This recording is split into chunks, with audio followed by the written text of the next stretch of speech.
Bonjour à tous et bienvenue sur Déclic Numérique, j'espère que vous allez bien. Aujourd'hui on se retrouve pour parler du mini LED Fresnel P12 de Falconize. C'est parti.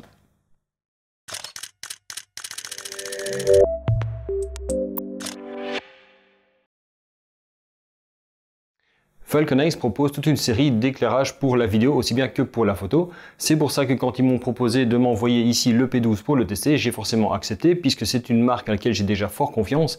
Notamment, la plupart de mes vidéos jusqu'à présent sont éclairées par de l'éclairage Falconize. Donc forcément, j'étais très content de pouvoir tester cet équipement.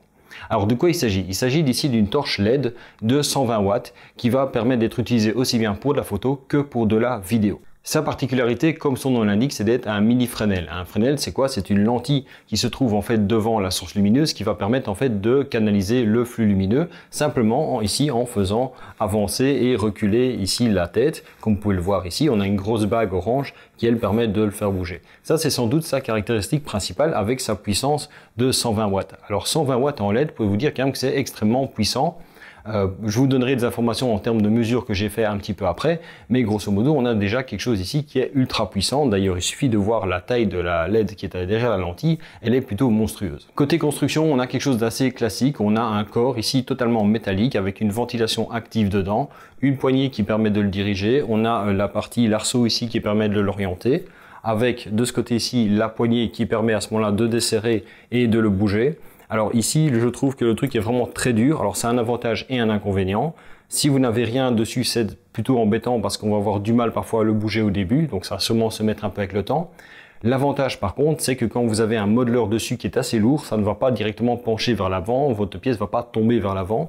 Donc ça peut être une bonne chose aussi. On peut le resserrer ici simplement avec la poignée. Sinon, au niveau de la tête, on a une monture Bowens, donc ça veut dire que vous pouvez adapter dessus n'importe quel modeleur à monture Bowens, qui est quand même un grand standard de ce côté-là.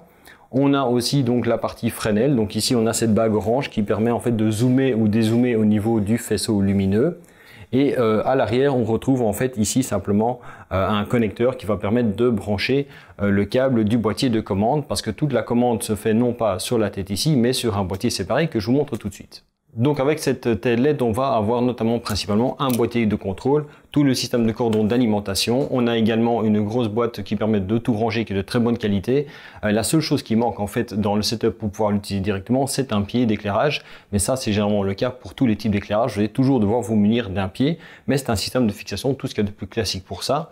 N'importe quel pied pour source de lumière fera totalement l'affaire. Le montage est extrêmement simple, il suffit simplement de sortir de la boîte, de mettre la tête sur son pied, de venir raccorder les câbles d'alimentation à l'arrière ici sur la fiche, moyennant le embout qui se trouve ici, on le branche derrière. De l'autre côté, vous avez à ce moment-là un câble qui vient se brancher ici sur le boîtier et que vous branchez sur le secteur. À noter également que le boîtier de commande qui est ici peut également être utilisé avec une batterie V-mount, donc les batteries ultra standard côté éclairage également. Donc à ce moment-là, on l'éclipse dessus et moyennant le commutateur qui se trouve ici, vous choisissez de l'alimenter par le secteur ou par la batterie. Notez également que ce boîtier incorpore un système de contrôle par radio, donc un système en 2,4 GHz qui requiert une télécommande qui elle par contre n'est pas fournie avec, mais qui permet entre autres de commander plusieurs sources lumineuses le cas échéant. Sinon au niveau du boîtier, vous allez retrouver rien de très particulier en dehors de deux ports ici qui sont spécifiques au système de commande en DMX, qui sont très utilisés pour pouvoir commander une multitude de sources à travers un logiciel dédié de ce côté-là. Donc si jamais vous cherchez de l'éclairage avec commande DMX, il peut éventuellement faire l'affaire aussi. Côté fonctionnalité, donc je vous l'ai déjà dit ici, on a un système avec le Fresnel ici qui permet donc de concentrer ou non le faisceau lumineux. Alors je trouve que vraiment le faisceau lumineux est d'excellente qualité, il est très homogène, il n'y a pas vraiment de dégradation sur les bords ou quoi que ce soit, on a déjà un faisceau qui est très propre à la base et quand on concentre, on arrive vraiment à quelque chose de très précis au niveau de la source d'éclairage et tout en gardant une certaine homogénéité au niveau de la source lumineuse en elle-même. Alors toujours dans les spécifications de l'éclairage, celui-ci a un série supérieur à 95, ça veut dire que c'est une excellente qualité de rendu des couleurs. Vous avez donc un spectre lumineux qui est le plus complet possible, ce qui permet d'avoir le meilleur rendu des couleurs possible également. Alors pour l'avoir testé, je trouve vraiment que le rendu est excellent. J'ai vraiment rien noté de particulier de ce côté-là. Notez aussi également qu'il s'agit d'une température de couleur de 5600 Kelvin. C'est un tout petit peu différent par rapport à ce qu'on trouve d'habitude. Généralement, on est plutôt sur du 5500. Mais en tout cas, je trouve qu'il est vraiment très fiable par rapport aux mesures que j'ai faites, par rapport aux tests que j'ai faits. Quand je réglais ma balance des blancs sur l'appareil à 5600 Kelvin, les grilles étaient parfaitement neutres. Donc vraiment, de ce côté-là, la qualité de la lumière, la fiabilité de la lumière est très bonne aussi. d'autant plus que c'est vrai aussi quand on fait varier la puissance. Que vous soyez à 1% ou à 100%, les couleurs ne varient pas et vous avez quand même une belle gradation en termes de luminosité. Alors côté fonctionnalité, vous avez au niveau du boîtier de commande, rien de très compliqué de ce côté-là. Vous avez un système qui vous permet simplement de régler ici la puissance. Vous avez la possibilité de changer les canaux si jamais vous employez le mode radio pour les télécommander. Vous avez un bouton mode qui permet lui d'activer des modes de scène préconfigurés. Il y en a 7 ou 8 qui permettent de faire des effets lumineux. Alors il y a par exemple simuler un éclair, il y a simuler des flashs de paparazzi, il y a simuler un écran de télévision, il y a aussi la lumière d'une bougie. Alors forcément ce n'est que juste que des variations au niveau de la luminosité puisqu'il n'y a qu'une seule température de couleur ici sur la lampe.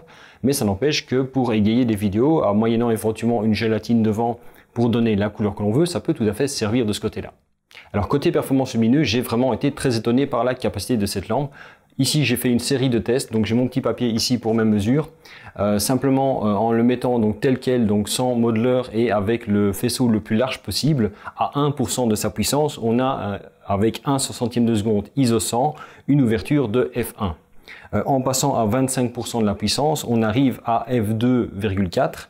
À 50% de la puissance, on arrive à f2.8 et à 100% de la puissance à f4. Donc de nouveau avec le faisceau le plus large possible, sachant que ce faisceau est quand même relativement uniforme et que les mesures, je les ai prises à 1 mètre de la source. Ensuite, j'ai fait les mêmes mesures mais en zoomant le faisceau au maximum. Et là, on a vraiment un gain de puissance, mais forcément un faisceau qui est beaucoup plus concentré.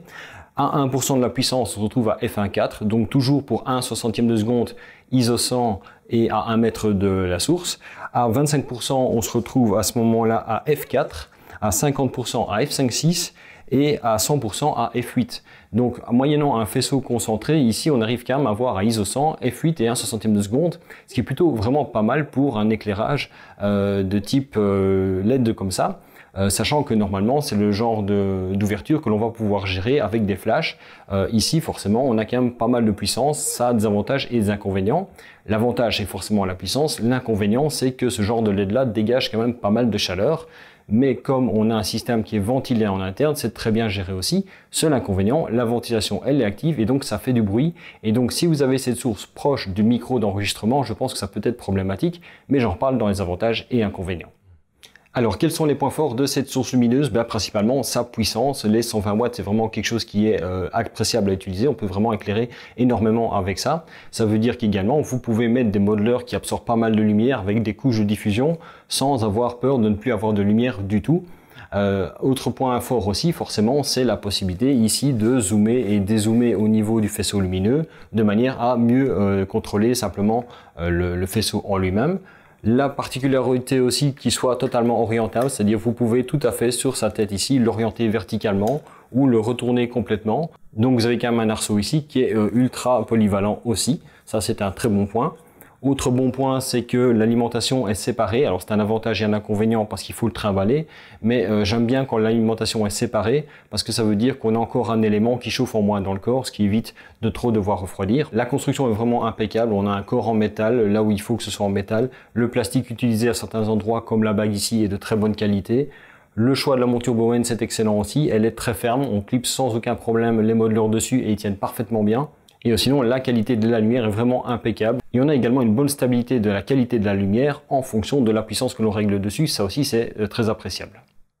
Alors côté inconvénient, j'ai noté 2-3 trucs. Donc le premier, c'est tout simplement d'un point de vue pratique, il n'y a aucun mode d'emploi dans le paquet qui est livré avec. Ça veut dire qu'il faut un petit peu se débrouiller. Ceci dit, ce n'est vraiment pas compliqué. Il y a 2 câbles à brancher et les boutons sont bien indiqués. Donc c'est pas compliqué, mais c'est vrai que ça aurait été appréciable d'avoir un mode d'emploi, surtout pour bien comprendre ou pour ceux qui seraient intéressés par les fonctions DMX, parce qu'elles sont complètement ignorées par rapport à ça. Il n'y a rien, aucune explication. Même sur le site de FalconEye, je n'ai rien trouvé de ce côté-là. Autre petit bémol, c'est la fixation ici au niveau de l'arceau sur le pied. Il y a une vis avec une clé Allen qui fonctionne, qui tient bien, mais moi quand je l'ai reçue, elle n'était pas très bien fixée, donc j'ai dû un petit peu la resserrer. Depuis que je l'ai resserrée, il n'y a plus aucun problème, ça ne bouge plus. Donc éventuellement, ça pourrait être des petites choses à simplement fignoler au niveau de la préparation du produit. Alors sinon, le gros inconvénient que moi je trouve, c'est le bruit de la ventilation. Alors moi, pour mon utilisation photo, ça me dérange absolument pas, mais en vidéo, c'est vrai que ça peut être problématique pratique, notamment si vous avez la source lumineuse qui est proche du micro. Si vous l'éloignez d'un mètre ou quoi, ça devient totalement gérable. Mais si vous êtes comme moi ici, juste à côté de la source lumineuse, vous l'entendrez énormément et ça devient embêtant. D'autant plus que cette ventilation est permanente. Donc l'avantage, c'est que du coup, on sait peut-être l'éliminer en post-production. L'inconvénient, c'est que même quand le bâti est froid, vous allez avoir cette ventilation qui va tourner en permanence. Donc pour conclure, je dirais qu'il s'agit vraiment d'une excellente source lumineuse LED ici, avec un très bon rendu des couleurs, une très bonne puissance et aussi très polyvalente grâce au fait de pouvoir de nouveau zoomer, dézoomer ce faisceau lumineux. Même nu, la qualité de l'éclairage est vraiment déjà excellente. Il n'y a pas vraiment de point chaud, on a vraiment une belle diffusion de la lumière et donc elle est employable telle qu'elle. Si vous commencez à mettre un modeleur dessus, vous avez à ce moment-là toute la flexibilité d'un éclairage de studio. Donc moi c'est un élément que pour de la photo en studio je conseillerais volontiers. Alors il existe différents kits suivant le modeleur que vous voulez mettre. Donc moi ici j'avais reçu le kit de base avec simplement un simple bol réflecteur comme vous avez pu le voir dans les échantillons de la vidéo, mais il en existe également avec des octobox etc. Mais en tout cas moi je suis très satisfait de cet éclairage là. La seule chose, c'est que en vidéo, il va falloir l'utiliser à une certaine distance pour pas être embêté par la ventilation, mais c'est vraiment le seul inconvénient que je lui trouve. Les modes créatifs sont éventuellement intéressants, mais je pense pas que ce soit ça qui soit vraiment un critère déterminant. Je pense que c'est pas ces éléments-là qui vont faire la différence. Par contre, s'il y avait une documentation au niveau des l'utilisation de système DMX intégré au boîtier, ça par contre, je pense que ce serait une plus-value parce que ça permettrait notamment de faire des effets créatifs en vidéo, mais contrôlés par logiciel de ce côté-là. Donc s'il y en a parmi vous qui savent comment fonctionne un petit peu le DMX, vous comprendrez de quoi je parle. Voilà donc pour cette présentation du Falcon Eyes P12, j'espère qu'elle vous aura plu. Si vous avez des questions, n'hésitez pas à les poser dans les commentaires, ils sont là pour ça. Quoi qu'il en soit, comme d'habitude, si cette vidéo vous a plu, commentez-la, likez-la, partagez-la. N'hésitez pas à vous abonner à la chaîne et activer les notifications. Vous pouvez également me suivre sur Facebook via le groupe et la page Facebook de Déclic Numérique. Il y a également mon compte Instagram et le compte Twitter de Déclic Numérique. Vous retrouvez les liens de tout ça à la fois dans la description de la vidéo, mais aussi dans la bannière de la chaîne. Et sinon, moi je vous dis à la semaine prochaine pour une nouvelle vidéo sur Déclic Numérique.